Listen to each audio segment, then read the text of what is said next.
Boa noite a todos.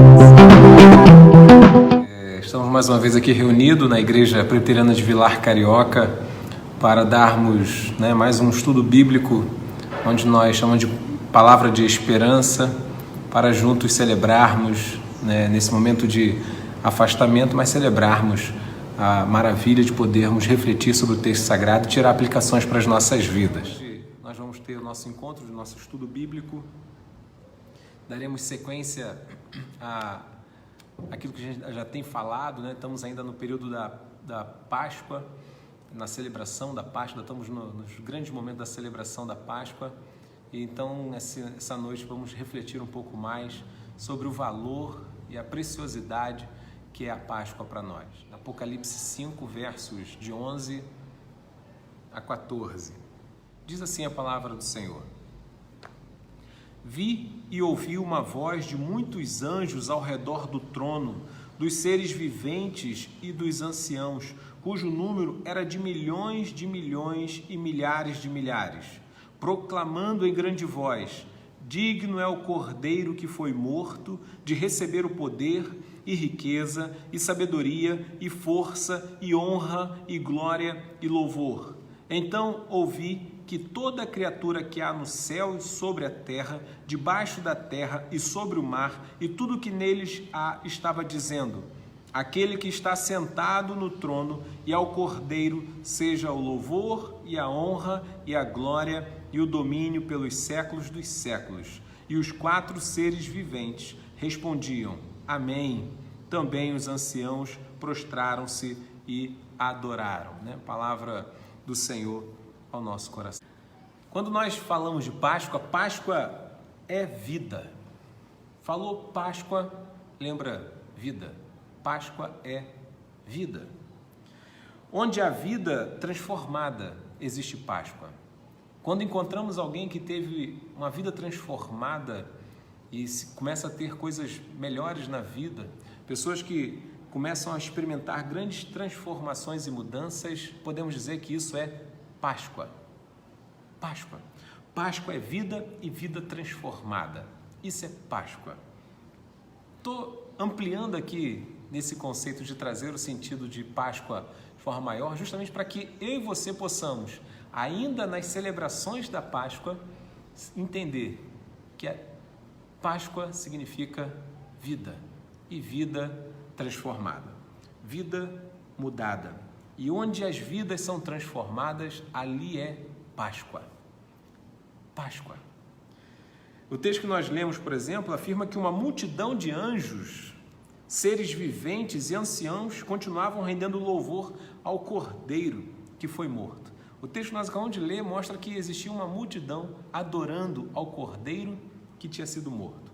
Toda criatura que há no céu, na terra, debaixo da terra e no mar continua atribuindo glória, louvor, honra, domínio ao Cordeiro e aquele que está sentado no trono. Ou seja, os céus continuam glorificando, adorando, exaltando, dedicando toda a honra e toda a glória àquele que estava morto e reviveu. Um louvor, uma adoração contínua. Que maravilha isso! Essa adoração contínua que é experimentada. Quando olhamos, por exemplo, o verso 12 e o verso 14, nós vamos encontrar que é uma adoração em tempo real, algo que está acontecendo, que indica uma ação que está em contínuo ato, está continuando. Ele não parou, ele não se encerra, ele começa e ele vai constante. Não para. Uma adoração que está constante. Uma adoração que começou há mais de 2000 anos atrás e continua sendo adorado, exaltado o Cordeiro que venceu e que está à destra de Deus Pai.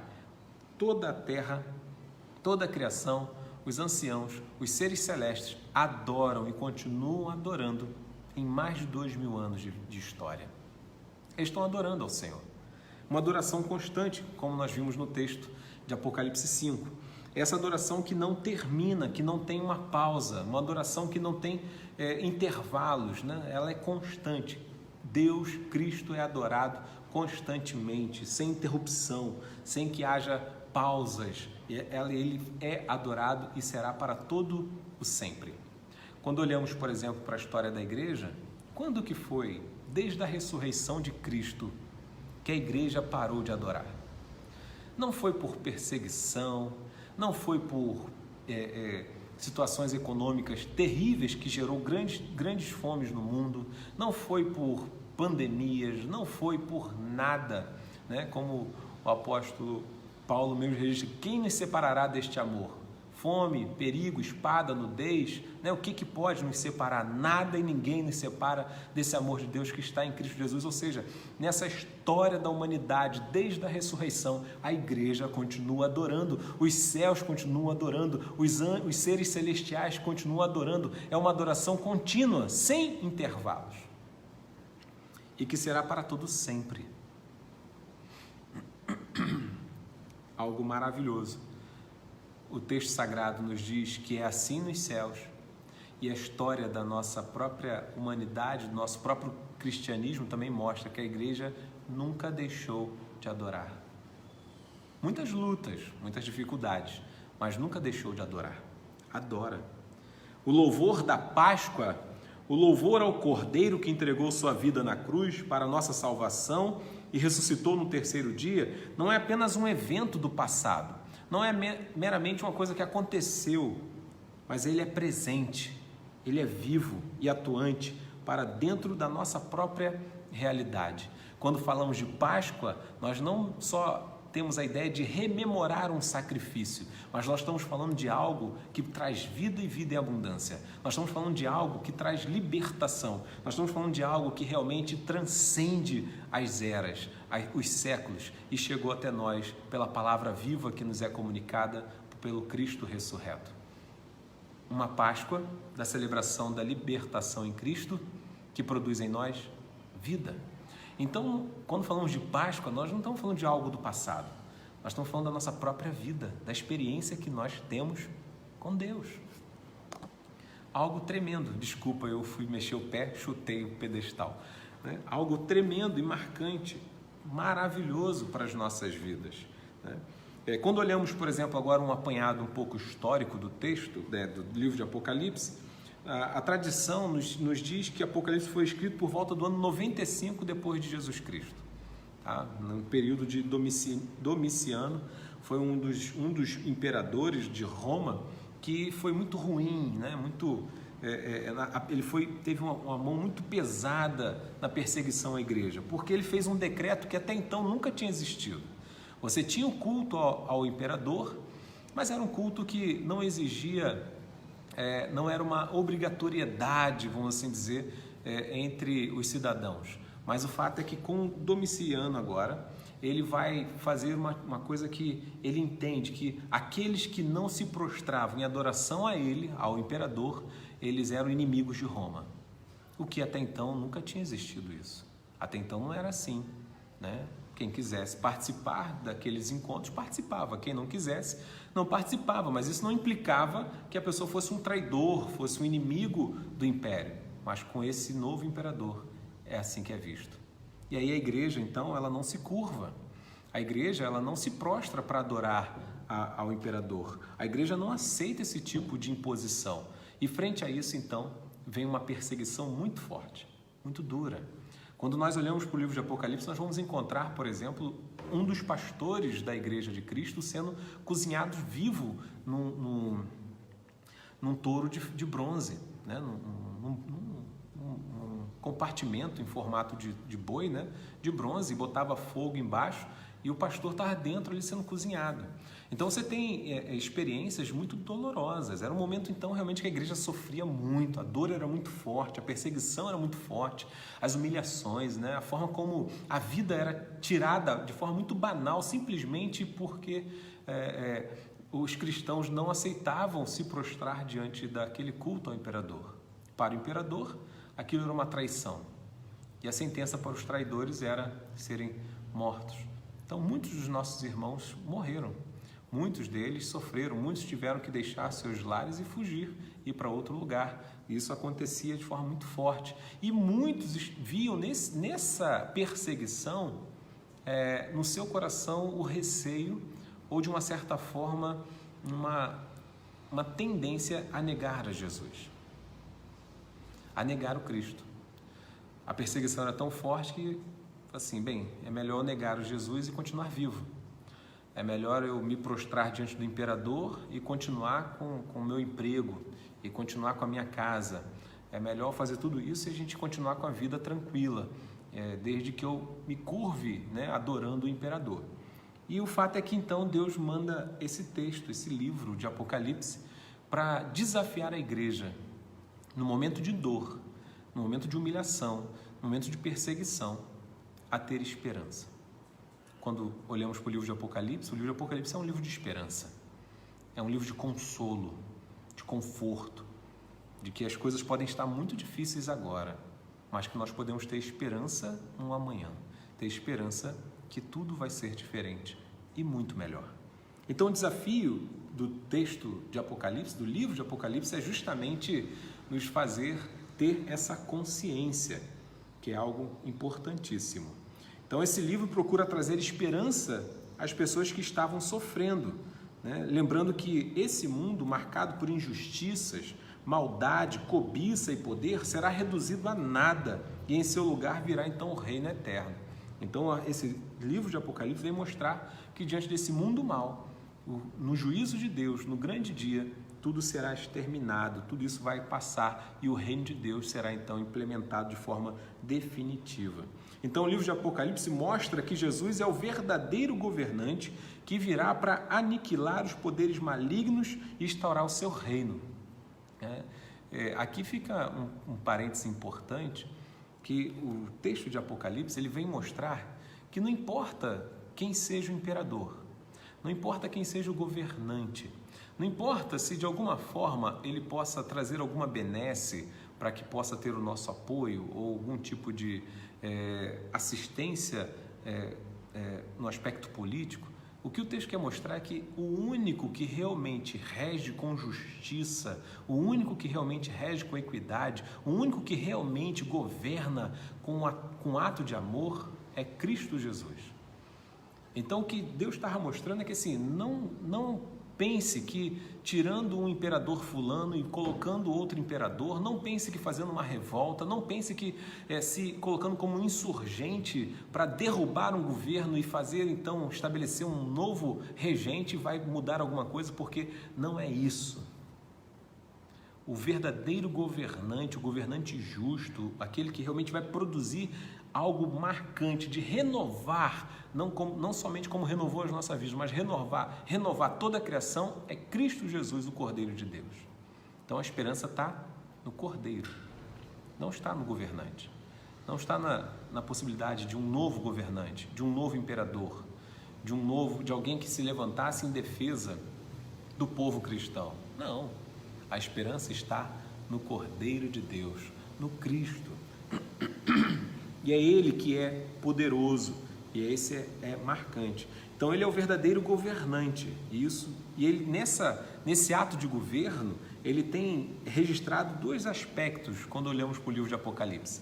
A sua humildade, um governante humilde porque mostra que Ele entrega a sua própria vida por amor, vamos assim dizer, aos seus súditos. É um governante que entrega o seu próprio ser, ele se derrama na cruz por amor àqueles que o seguem, àqueles que fazem parte do seu reino. Ele vem para buscar o seu povo, para buscar os seus súditos, para buscar, como nós vemos na parábola do filho pródigo, os irmãos caçulas que se perderam no caminho. O primogênito do pai, então, vem ao encontro destes para restaurar-lhes a vida. Isso é marcante no nosso Senhor. Então nós temos a esperança num governante que é o Cordeiro de Deus, que é o Cristo ressurreto, que é um governante humilde, um governante que rege com o cedro da humildade pelo amor ao próximo, pelo serviço ao próximo, pela dedicação com a própria vida do próximo. Ele é a esperança para todos nós. Ele é que realmente sara as nossas feridas e nos faz esperar um dia melhor. Encontramos também, além da sua humildade, a realidade de que Ele é o único que é digno, né, de ser o Senhor do mundo, com poder sobre todos os poderes que existem. Ele é o único que tem o poder sobre todos os poderes, Cristo. Ele é o único que é digno de ser o Senhor do mundo. Ele é o único que, conforme está registrado, né, que por meio dele todas as coisas foram criadas, ou seja, sem ele nada do que existe existiria. Ele é o Senhor de tudo que existe, daquilo que nós conhecemos e daquilo que nós não conhecemos. É Ele. Ele é o único que tem essa dignidade, essa moral, essa força. Ele é o único que realmente que diz que pode fazer e faz realmente. Ele não tem meias palavras, ele não tenta nos iludir, ele não mente, ele não fala coisas que não pode fazer. Ele realmente é o Senhor dos senhores. Ele realmente tem um nome que está acima de todos os nomes. Ele é aquele onde todos os joelhos se dobrarão diante dele, quando ele voltar em glória. Então esse é o nosso governante. E é isso que o livro de Apocalipse se apresenta, porque o problema era justamente o sofrimento que a igreja estava enfrentando diante de um governo mau, de um imperador ruim, de um imperador que queria que o povo fosse idólatra, e eles se colocam na ponto de não serem. E Deus traz essa palavra dizendo que a igreja não deveria se curvar às propostas desse mundo, mas se manter firme junto com aquele que é o governante do universo, junto com aquele que é o governante de todas as coisas, junto com aquele que é humilde e é o único que é digno de ser, porque Ele é o próprio Senhor Deus. Olha que coisa maravilhosa, né? Ainda mais em nosso tempo tão conturbado na política, né?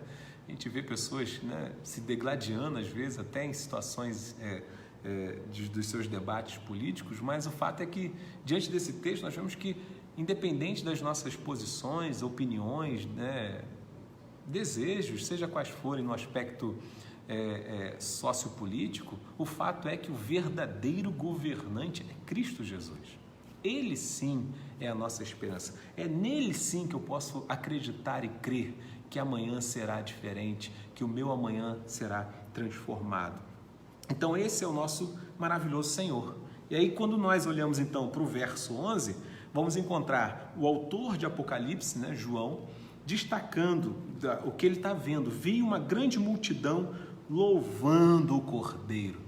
E aí, como nós falamos no início, uma adoração que começou há mais de 2000 anos e vai se perpetuando e continuará até quando todos os olhos verão a volta do Cordeiro de Deus, e em eternidade e eternidade a igreja glorificará, adorando e exaltando ao Deus vivo.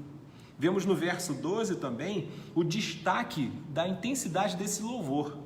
Não era algo falado simplesmente pela boca ou cantado, não era algo que deveria ser feito, né, com a boca fechada, e você fala um pouco com medo porque as pessoas podem ver e podem nos denunciar ao imperador. Não, era algo que Deus está chamando a igreja a adorar ao Senhor independente das consequências. Interessante, porque ele vai destacar nesse verso 12 que ele fala assim, o louvor é completo e perfeito, como se deduz pelas 7 qualificações. Quando você encontra as 7 qualificações destacadas, poder, riqueza, sabedoria, força, honra, glória e louvor, você está aqui colocando 7 aspectos, e a palavra 7, que vem o conceito de totalidade ou perfeição, mas aqui no aspecto de totalidade, era para destacar justamente uma adoração completa, uma adoração que passa por todas as realidades da existência. Ou seja, Cristo é Senhor e governante de tudo, de toda a nossa vida, de toda a área da nossa vida, de toda a existência da humanidade, de tudo que existe. Cristo é o total governante, a quem todos nós devemos adorar. Adorar a Ele completamente. Ele é o Filho de Deus que mostra-se perfeito em seus atributos e missão. Ele falou o que faria e Ele fez. Ele se anuncia na eternidade, no plano salvífico, como Messias, como mediador, como aquele que se propõe diante da ação trinitária na eternidade, de ser Ele o meio pelo qual nós seríamos alcançados. Quando falamos da graça, sem a qual nós não existiríamos, quando falamos da graça, sem a qual nada existiria, nós estamos falando justamente de Cristo. Ele já se doou desde a eternidade. antes mesmo de que nós existíssemos, de que os nossos problemas existissem, de que as nossas lutas existissem, de que os nossos sofrimentos existissem. Cristo, já antes de qualquer coisa existir, ele se coloca como mediador, como aquele pelo qual nós temos agora vida. Tudo existe graças ao amor gracioso do Cristo, bem como também toda a nossa esperança só existe por causa dele também. Maravilhoso isso. Quando olhamos para o verso 13, né, o culto e a adoração prestados por Deus à criação representam então a certeza de que Deus restaurará a ordem e a paz no mundo por meio de Cristo. Por causa dos nossos pecados, até a criação foi abalada. Você pega lá a narrativa de que os animais começam a comer carne, de que começa a surgir também ervas daninhas junto à plantação, ou seja, o trabalho agora é árduo, não que o trabalho não existisse e não fosse bom, mas agora ele tem o cansaço junto com ele, né? O nascer de uma criança seria por meio de dores, coisas essas que até então não eram mencionadas, vão surgir a partir do pecado. E o que Deus está mostrando é que com a volta do Cristo, tudo isso será restaurado.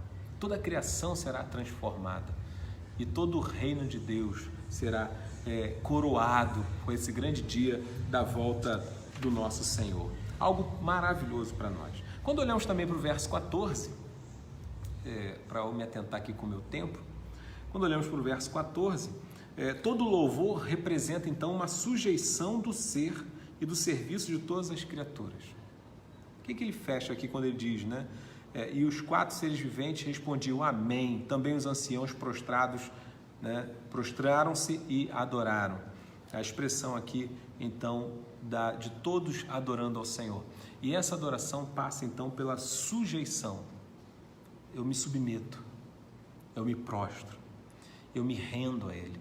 Eu me coloco numa postura de humildade naquele que espera de Cristo todo o agir. Eu adoro, eu louvo, eu glorifico porque Ele é o Senhor da minha vida. Eu adoro, eu louvo e eu me sujeito à vontade dEle. Eu me submeto à sua vontade. Uma vez disseram que tem aquela frase assim, né? Cristo é meu Salvador e meu Senhor. E aí uma vez disseram para mim, assim, um bate-papo, assim, o problema é que hoje todo mundo quer Cristo como Salvador, mas não o quer como Senhor. E aí a gente conversando, aquele bate-papo foi discorrendo e foi explicando, falando qual era a ideia, e realmente faz muito sentido. Todo mundo, especialmente aqui no Rio de Janeiro, né, você vai falar com alguém, é difícil você encontrar alguém que diz assim, não creio que Jesus é o Filho de Deus, não creio que Ele salva. É difícil você encontrar alguém falando isso. Geralmente as pessoas falam assim, não, para mim Jesus Cristo é o Senhor, é Salvador, realmente Jesus é o Filho de Deus. Mas querer Jesus como Salvador, todo mundo quer. Mas querer Jesus como Senhor da sua vida, aí é outra conversa, né? E aí essa conversa que eu tive com esse colega, chegamos a essas conclusões, que realmente em muitos momentos nós acabamos percebendo que muitas pessoas querem o Salvador, mas não querem o Senhor. Querem as benesses do reino, de ser salvo e remido pelo sangue do Cordeiro, mas não quer ser servo e obediente à sua vontade. E esse então é o grande desafio. E o verso 14 vai destacar justamente isso. Aqueles que adoram e louvam são os que se submetem, são aqueles que se curvam à vontade de Deus e colocam-se diante dele. Era o desafio para que eles não negassem a fé frente às lutas e às perseguições. Era um desafio para que eles não se corrompessem junto às propostas do governo, do império, ou daquilo que eles pudessem ter de vantagens concernente a se aliarem àquele grupo. E Deus diz assim, não façam isso, porque os adoradores são aqueles que realmente se comprometem a viver de acordo com a minha vontade. E não com a vontade deste mundo, mas com a minha vontade. Então esse é o desafio do verso 14. E aí então, trazendo aqui algumas aplicações para as nossas vidas, uma coisa que temos que ter em mente é que nós somos uma comunidade pós-pascal. Somos uma comunidade pós-Páscoa, pós-evento. No entanto, vivemos da certeza de que Cristo ressuscitou conforme nos foi testemunhado pela sua palavra que chegou aos nossos corações e mudou as nossas vidas. Isso é algo claro e evidente. Mas parece que essas boas novas de salvação que ouvimos e que nos foi anunciado e que de forma poderosa nos transformou, com o passar do tempo, com o passar dos anos, parece que essa mensagem da cruz, desse amor de Deus derramado por cada um de nós, desse amor, dessa adoração que agora os céus e as constelações, os seres celestiais adoram o Senhor desde a ressurreição daquele que recebeu o nome que está acima de todos os nomes. Parece que às vezes nós nos acomodamos nessa mensagem e ela parece perder um pouco do sentido. Você escuta que Deus deixou o seu trono, veio ao mundo, assumiu a natureza humana, foi humilhado, maltratado, ultrajado, crucificado. E tudo isso porque ele veio assumir o seu pecado, o meu pecado, para que então nele nós fôssemos justificados e então justificados pudéssemos ter novamente comunhão com o Pai. Parece que com o passar do tempo essa mensagem vai perdendo um pouco do seu sentido. Parece que às vezes nós nos acomodamos e paramos de ter a verdadeira adoração, a adoração completa, à medida em que essa mensagem da cruz começa a ser muito comum nas nossas vidas. E isso é um grande perigo. Eu já falei várias vezes aqui para os irmãos da igreja e vou mencionar mais uma vez, temos pessoas aqui que nunca ouviram e vou falar de uma situação que aconteceu para mostrar como é que nós nos acostumamos rápido com as coisas. Um grande pastor irlandês, não me falha a memória, ou escocês ou irlandês, não lembro agora, ele entrou de férias e um membro da igreja lhe ofertou: pastor, eu tenho uma casa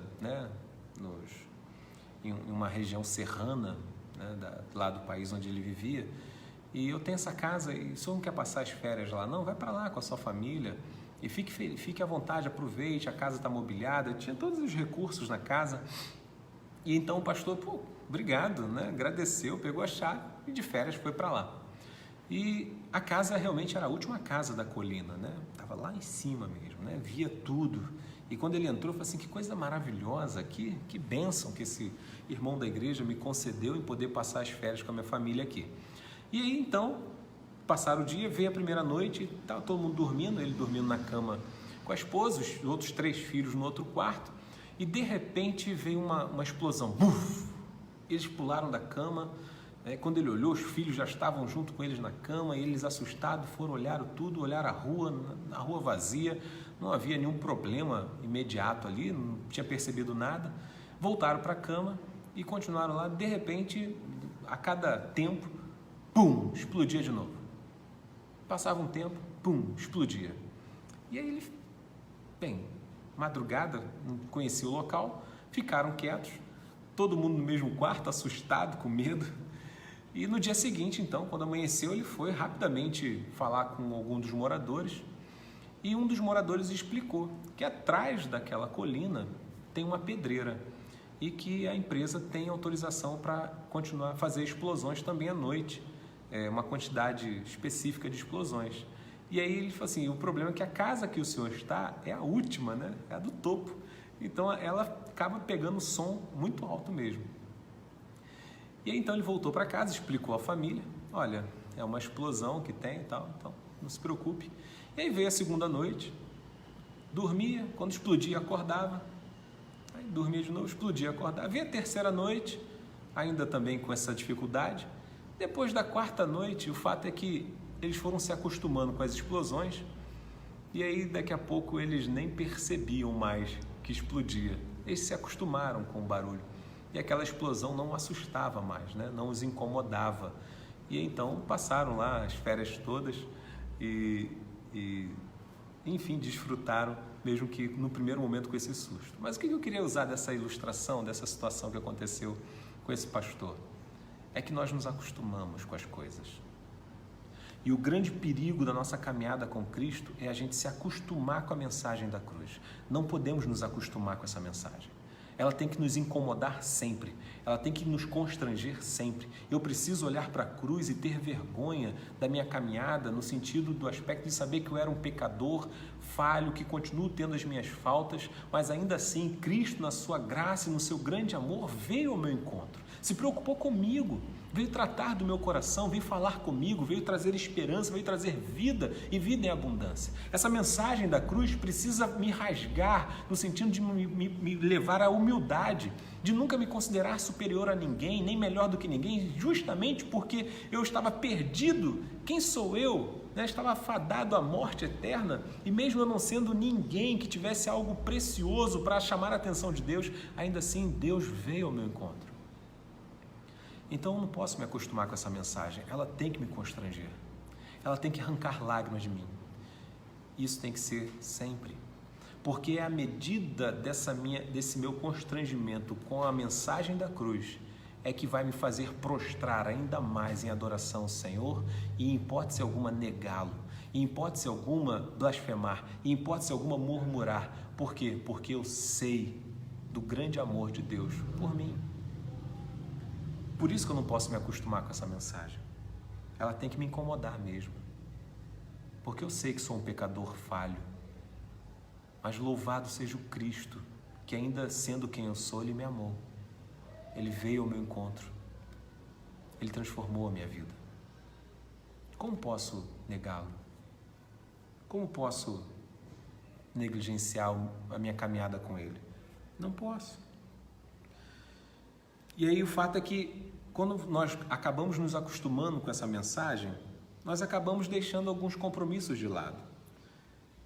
Nós não queremos mais sofrer por amor ao Evangelho, começamos a ter dificuldades, isso dá trabalho, não quero fazer, isso é cansativo, não vou participar, tem que meter a mão no bolso para contribuir, também não vou contribuir, eu prefiro gastar o dinheiro como eu acho que deve ser gasto, eu não quero me dispor a contribuir com um trabalho em outra região, mandar missionários, eu não quero ajudar. Enfim, o fato é que nós acabamos de alguma forma, por causa da mensagem da cruz se tornar algo rotineiro, nós acabamos também negligenciando juntamente com isso o nosso compromisso de viver a fé.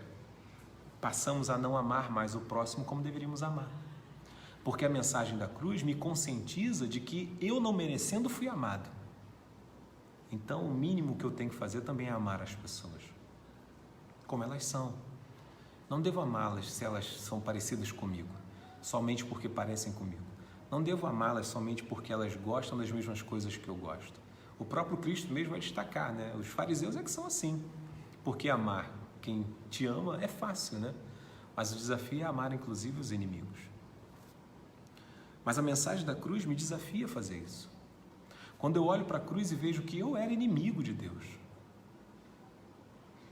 mas ainda assim Deus me amou e me fez agora parte do seu reino. Ele não só me salvou da morte eterna, mas Ele me fez também co-participante do reino de Cristo. Ele me premiou, Ele me tornou um príncipe no seu reino. Olha que grandeza, olha que maravilha. Quando eu começo a não entender o sacrifício na cruz, a vida pascal, eu começo também a não testemunhar sobre ela. Eu começo a não viver a fé. Porque toda a nossa fé é fruto da ressurreição. Toda a nossa vida e nosso testemunho é fruto do Cristo ressurreto. E à medida que eu me negligencio a entender o sentido da Páscoa, eu também acabo negligenciando a minha caminhada com Cristo Jesus. Por isso, o que fica para nós nessa noite é justamente isso. Eu e você precisamos entender essa caminhada pascal. Páscoa é vida e vida transformada. Onde há vidas transformadas, a Páscoa, a ressurreição. E isso deve ser celebrado por todos nós. Então, queridos, abram a mente, pensem sobre isso, reflitam sobre esse texto que nós lemos e entendam que o Cordeiro de Deus vive e porque Ele vive, a nossa vida também é transformada. E justamente porque é Páscoa.